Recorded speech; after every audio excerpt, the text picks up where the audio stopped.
Hi hello welcome to our channel Venkata Vihan driving school Kadapa. నేను మీ శివశంకర్ని. So ఈ రోజు ఈ వీడియోలో ఒక అబ్బాయికి తనకు వచ్చినటువంటి డౌట్ ను క్లారిఫై చేయడానికి ఈ వీడియో చేయడం జరిగిందండి. చెప్పు బాబు.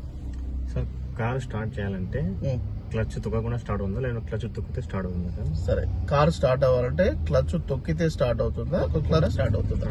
ఇప్పుడు కీస్ ఆన్ చేయి. ఫస్ట్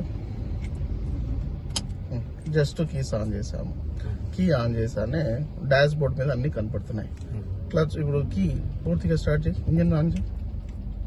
ఆన్ అయిందా? ఆన్ అవట్లేదు. సో ఇప్పుడు హాఫ్ క్లచ్ పెట్టు. హాఫ్ క్లచ్ పెట్టి స్టార్ట్ చేయి. ఆన్ అయిందా? ఆన్ అవట్లేదు. పూర్తిగా క్లచ్ తొక్కు. ఇప్పుడు స్టార్ట్ చేయి. అంటే ఇప్పుడు ఏంటంటే మనం పూర్తిగా క్లచ్ తొక్కితేనే ఇంజిన్ స్టార్ట్ అవుతుంది. హాఫ్ క్లచ్ తొక్కినా స్టార్ట్ అవ్వదు. క్లచ్ తొక్కకపోయినా స్టార్ట్ అవ్వదు. పూర్తిగా క్లచ్ తొక్కితేనే ఇంజిన్ స్టార్ట్ అవుతుంది. ఓకేనా?